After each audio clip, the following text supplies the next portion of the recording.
Sobat Taifa, mari kita saksikan penampilan wayang golek dari dalang kita Bathara Sena Sunandar. Mangga. Sok sia. Hap with it. Hei, jagoan euy. Heueuh atuh. Set hit. Ih. Aduh, hebat euy. Geus nonton para syawai. Ayeuna mah usum bersanding lain bersaing. Nya. Bu Iba. Siap. Oke, makasih hatur nuhun. Selalu tepuk tangan deh.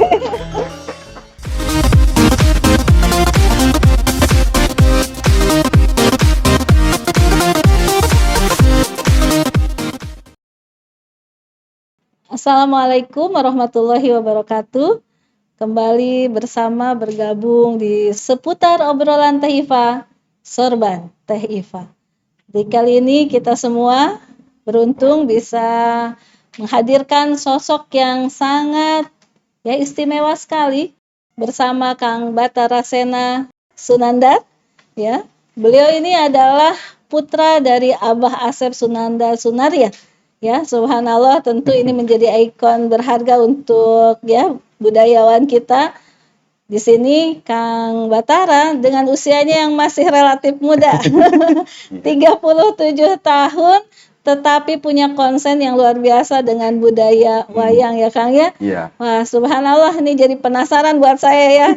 Kaula muda, penggiat budaya ya, yang juga adalah sangat langka sekali ya. Apa ini ya ketertarikan Kang Bathara ini untuk tetap menyuarakan, mengeksploitasikan untuk budaya wayang ini? Kalau disebut budayawan masih jauh Bu saya. Ya, lebih ke buayawan Bu. Buayawan ya. Buayawan. Ya alhamdulillah. Jadi bisa itu menurut saya ada 3 faktor. Bisa karena dipaksa, bisa karena obsesi, bisa karena terbiasa. Nah, kita dipaksa bisa menjadi bisa. Obsesi sendiri, kalau saya ingin menjadi dalang nih, bisa menjadi bisa. Dan saya kebetulan bisanya karena terbiasa. Ya. Karena keluarga tadi ya. Keluarga, jadi faktor kenapa saya ada daya tarik terhadap dunia seni ini, karena faktor turunan. Mungkin genetik juga. Genetik ya. Karena untuk menjadi dalang itu ada 3 faktor juga. Ada turunan, keturunan, dan tuturunan. Apa tuh tuturunan? Kalau turunan, bapak saya dalang, kakek saya dalang. Itu turunan dalang. Kalau keturunan bapak saya dalang, kakek saya bukan. Atau bapak saya bukan dalang, tapi ada genetik dalang di atasnya. Itu keturunan. Kalau tuturunan itu saya dalang, tapi tidak ada darah dalang. Saya belajar mendalang, maka itu tuturunan. Ada lagi yang dipaksakan lagi, namanya tuturubun. Ya.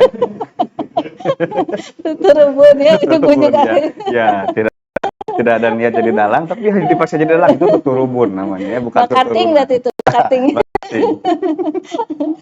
Ya subhanallah ya, jadi sebetulnya budaya dalang ataupun wayang ini sudah sangat familiar di tengah-tengah kita. Tetapi kondisinya sekarang tuh bagaimana nih Kang Barata? Alhamdulillah kalau penggemar wayang makin sini makin muda, generasi muda makin banyak. Nah itu makanya sebetulnya kita atau pihak masyarakat sebelum mencetak dalang harus mencetak selama mencetak dalang harus juga mencetak penontonnya. Dalang makin banyak, kadang penonton makin berkurang. Tapi alhamdulillah saya pernah mengatakan bahwa wayang golek ini tidak terkenal sampai saat ini. Yang terkenal itu dalang. Ya gitu ya. Contoh Abah Asep, dari zaman Abah Asep. Kalau wayang terkenal, siapapun dalangnya yang nonton banyak. Tapi yang terkenal itu dalangnya. Ini dalangnya siapa? Kalau Abah Asep yang nonton banyak, artinya wayang tidak terkenal. Yang terkenal gimana itu, yang bawanya? Iya, terkenal itu dalang. Untuk saat ini memang karena seni ini kalau Abah bilang ini adalah universitas seni. Karena di dalamnya, dalam satu pertunjukan wayang itu banyak sekali unsur seninya. Seni musik, seni lukis, seni ukir, seni drama, bidang di situ ada ya. tata busana, seni tari. Seni apa yang tidak ada dalam satu pertunjukan wayang? Makanya wayang bisa cek bahasa Sunda mah ngindung ka waktu mibapa ka zaman. Jadi beradaptasi dengan zaman. Karena wayang ini banyak unsur seninya, maka dia fleksibel. Ketika misalkan musim dangdut, bisa saja wayang musiknya dengan dangdut. Menyesuaikan. Iya. Kan luar biasa ya fungsi dalang juga dengan wayangnya menjadi universitas budaya ya. Semua seni itu bergerak di situ ya, berbagai aspek. Tapi dalam kondisi sekarang bagaimana fungsi yang itu tetap bisa dipertahankan ini ya dengan tadi ya naik turunnya. Tantangan luar biasa tentu untuk para budayawan. Jadi wayang ini selain dari tontonan memang menjadi tuntunan. Kadang orang juga bilang bahwa apakah wayang bisa dipakai media dakwah? Jangankan dipakai medianya, wayangnya sudah dakwah. Wayangnya sudah dakwah. Contoh, tinggal kita saja mau mendalami tidak filosofi atau kandungan yang ada dalam wayang. Karena wayang ini berasal kata dari bayang, artinya bayangan hidup manusia. Yang ada intisarinya di dalamnya. Contoh wayang Bima. Satu-satunya wayang yang tidak menyembah ke raja itu Bima. Belum pernah saya lihat Bima itu nyembah ke raja. Ke ibu pun dia angkat dicium kaki. Ke dewa tidak menyembah. Karena apa? Karena tidak ada lagi yang patut disembah selain Tuhan. Selain Allah. Kenapa Bima seperti itu? Ada dalam lakon Dewa Ruci. Ketika Bima bertemu dengan dirinya. Ada sebagian keterangan manusia tidak akan tahu siapa Tuhannya sebelum dia tahu siapa dirinya. Maka waktu itu Bima ketemu dengan dirinya. Karena Bima sudah tahu siapa dirinya, maka dia tahu siapa Tuhannya. Maka tidak ada yang patut disembah selain itu. Subhanallah ya, luar biasa sekali. Tadi fungsi budaya wayang ini selain tadi universitas budaya ya, semua seni berperan di situ, termasuk juga tadi untuk edukasi dan juga untuk tuntunan ya, luar biasa. Ini sudah tidak bisa diragukan lagi bagaimana pentingnya budaya ini tetap lestari ya. Tapi sejauh ini Kang Barata gimana nih ya? Mungkin yang dirasakan ya, bagaimana kontribusi dan juga dukungan berbagai unsur, berbagai pihak untuk bisa melestarikan budaya wayang ini.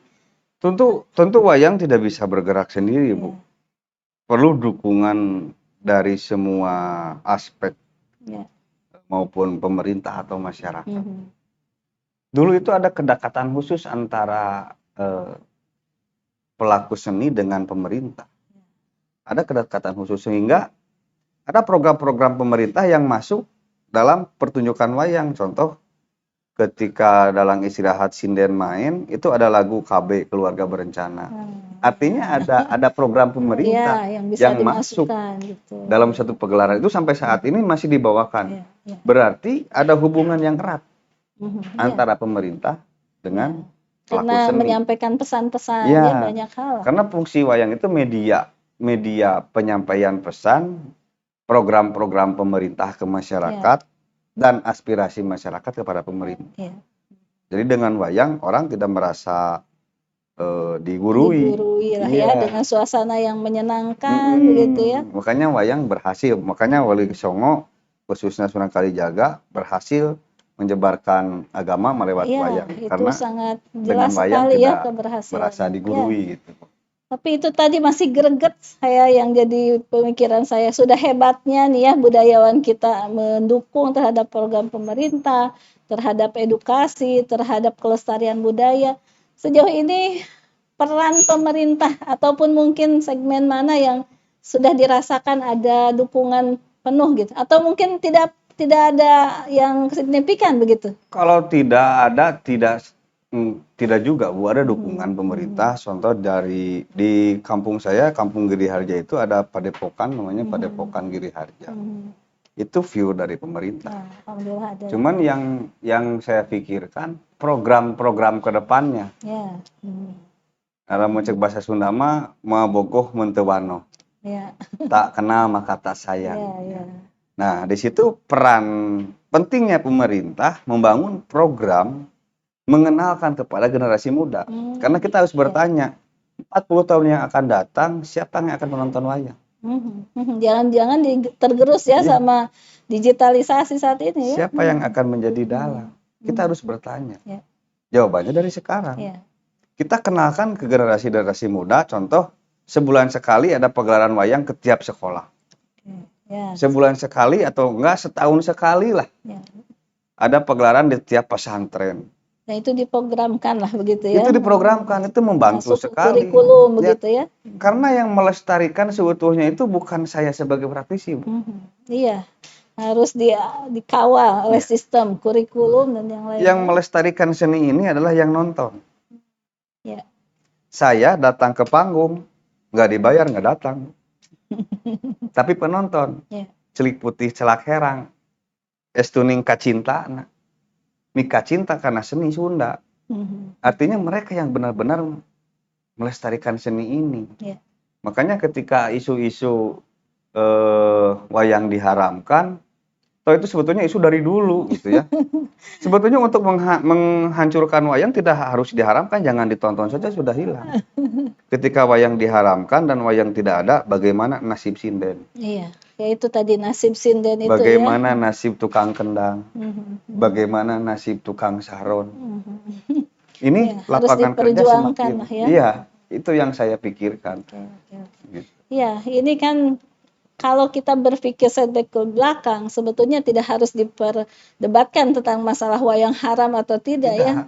Namanya para wali songo itu menyebarkan Islam kan melalui media budaya wayang ini. Jadi inilah justru saatnya kita memperjuangkan budaya ini untuk bisa kita menyampaikan pesan-pesan baik itu edukasi dan budaya. Buktinya sekarang para wayang kita sudah mulai minim ya, sudah mulai jarang lah begitu. Mungkin apa kondisinya memang sulit begitu ya kondisi sekarang? Kondisi sekarang lebih segmented. Kalau dulu diakui atau tidak, Cepot terkenal itu gara-gara Asep Show. Hampir setiap orang, misalkan yang suka dangdut nonton Asep Show, yang suka rock nonton Asep Show, yang suka apa nonton Asep Show. Karena apa? Karena media hiburan hanya itu, TV. Sekarang yang nonton dangdut kemungkinan tidak nonton wayang, nonton dangdut di YouTube. Yang nonton rock kemungkinan tidak nonton wayang, nonton rock di YouTube. Nah makanya disinilah ini zaman kita bukan untuk bersaing tapi bersanding. Pentingnya kolaborasi. Justru zaman ini adalah zaman kita bersatu menurut saya. Bagaimana wayang agar ditonton di penggemar dangdut, ya kolaborasi dengan dangdut. Bagaimana wayang ditonton dengan Blackpink, kolaborasi dengan Blackpink. Nah itu peran pemerintah. Salah satu online shop saja bisa menyewa aktor Jackie Chan untuk mengiklankan online shopnya. Apakah pemerintah tidak bisa menyewa gitu ya, Jackie Chan supaya pegang wayang? Iya, nah itu kan bagian strategi ya, daya dukung pemerintah ya untuk melestarikan dengan model kekinian lah. Supaya generasi muda kita tertarik, kenapa enggak memasukkan budaya itu dengan ya konsep-konsep terkini ya. Sekarang saya bukan lebih ke budaya, Bu, lebih ke budayut sekarang ya. Makin tua ya, Bu. Oke, nah itu tadi ya pentingnya kolaborasi seniman dengan pemerintah ya, sehingga bagaimana transformasi budaya itu tetap lestari ya di jajaran kaula muda, dan kita harus bangga loh ya. Kalau Malaysia aja bangga dengan Upin Ipin kan ya. Kita itu lebih luar biasa. Kan kita biasa, ada ya, Akang Ating masih kembar sama ya. Aman Amin juga. Ya, ada Upin Ipin di sana kita punya Aman Amin. Upin Ipin itu ya kebanggaan Malaysia. Kita lebih banyak filosofi yang diluncurkan dari para tokoh-tokoh pewayangan ini. Harusnya ini menjadi ikon filosofi seluruh negara. Betul.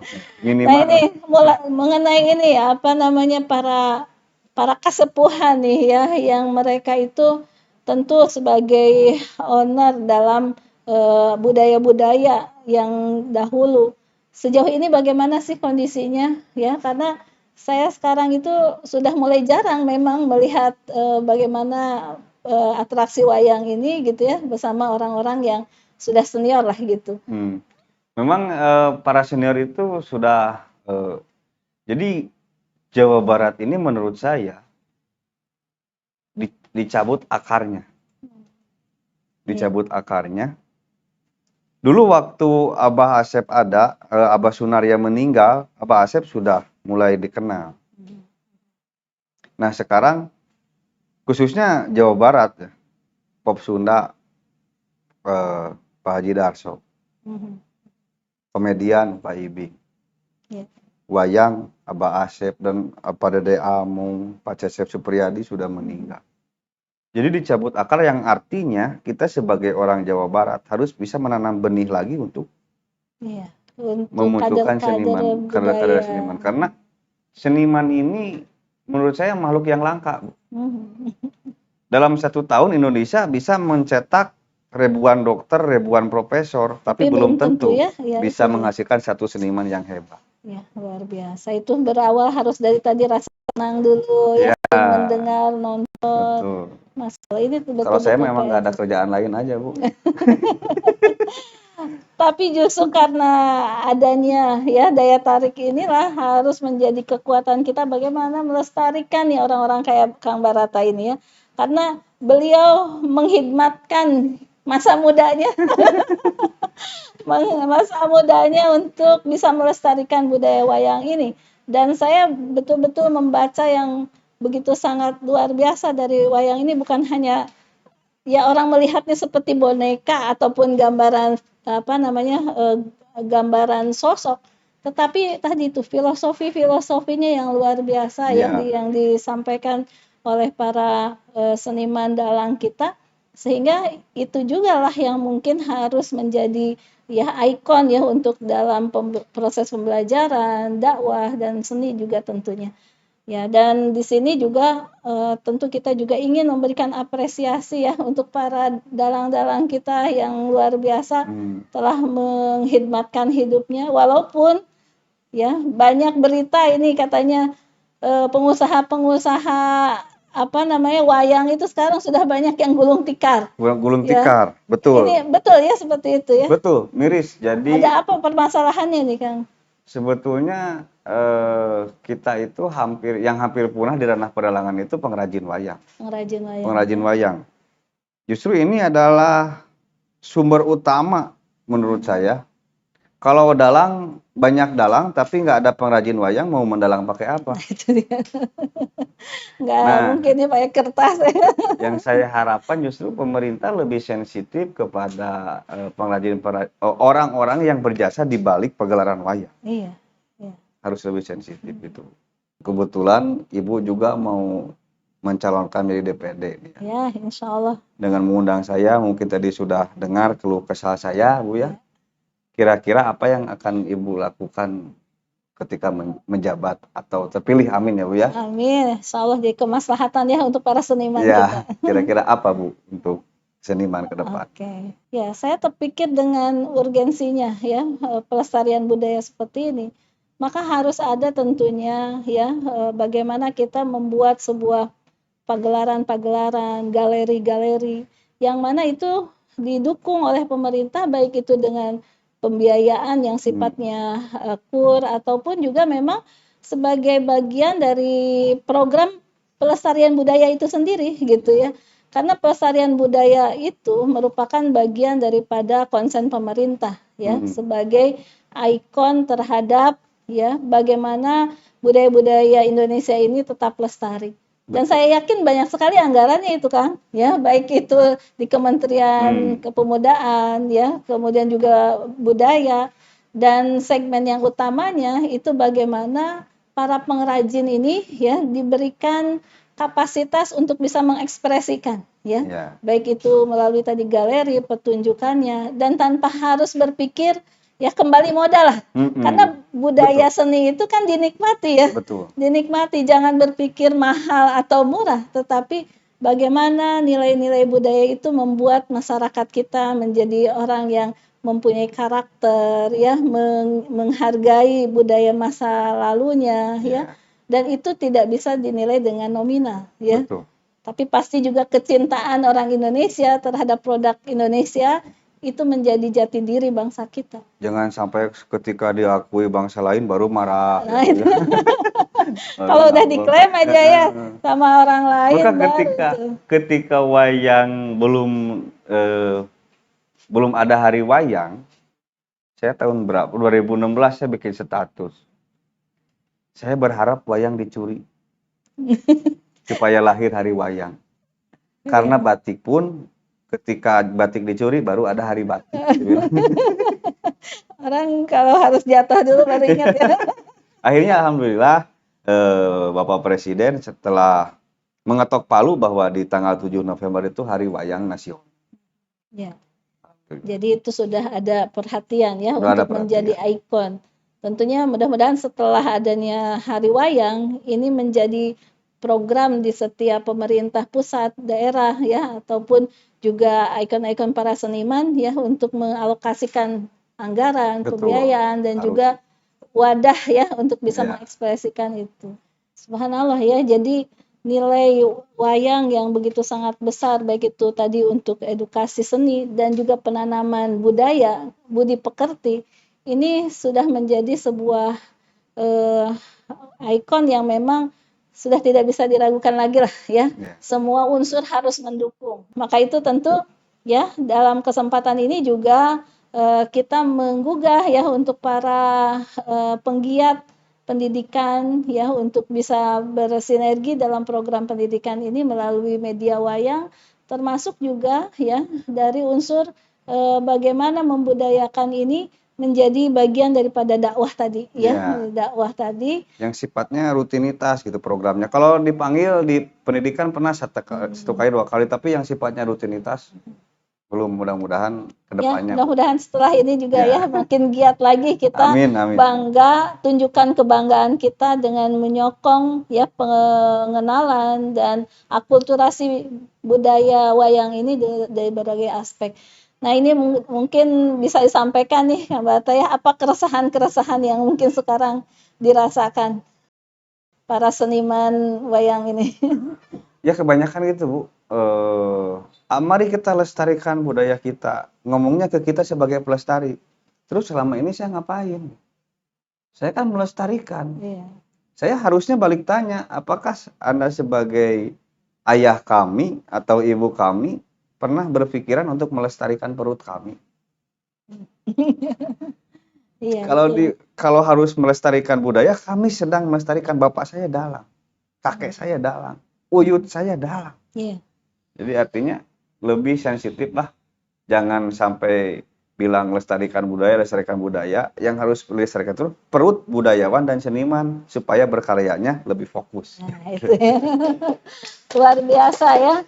Ini adalah bagian daripada bagaimana daya dukung kita. Tunjukkan dan lestarikan dengan kita sama-sama menjaga ya para punggawa kita nih di bidang seni ini untuk terus berkiprah ya dengan dukungan-dukungan kesejahteraan ya, dengan dukungan media yang cukup untuk mereka bisa mengekspresikan dan berpikir seni tidak boleh berpikir uang. Betul. Bagi saya karena seni itu dinikmati ya, dan nilainya pasti akan ada kita rasakan. Kalau bagi saya mah berpikir Bu ya, karena saya mah orang Sunda Bu. Orang Sunda mah DP hendak pasor. Jadi kalau belum ada DP belum ada pasor. Oke. Ya luar biasa. Terakhir mungkin ya harapan-harapan yang mungkin bisa disampaikan kepada Sobat Teh-Ifa dan juga rekan-rekan juga semua pemangku kebijakan. Mari kita simak. Harapannya simpel. Saya mengutip bahasa bahwa martabat suatu bangsa itu bisa diukur oleh budayanya. Jika budayanya hancur, maka bangsanya hilang. Pada itu saya berharap tetap melestarikan seni budaya kita. Untuk melestarikan wayang, tidak harus menjadi dalang, tidak harus menjadi sinden, tidak harus menjadi wiyaga. Dengan menonton saja, Anda adalah seorang pelestari sejati. Iya, subhanallah ya. Demikian ya ulasan kita seputar obrolan Teh-Ifa bersama rekan kita ya para penggiat budaya yang mari kita lestarikan bersama. Dan tentunya dengan budaya ini sendirilah kita akan bisa mewujudkan sebagai bangsa yang berjati diri, ya, yang kembali kepada budaya sendiri, bangga terhadap budaya negara Republik Indonesia. Jangan menunggu untuk dicuri. Iya, betul. Terima kasih. Assalamualaikum warahmatullahi wabarakatuh. Waalaikumsalam.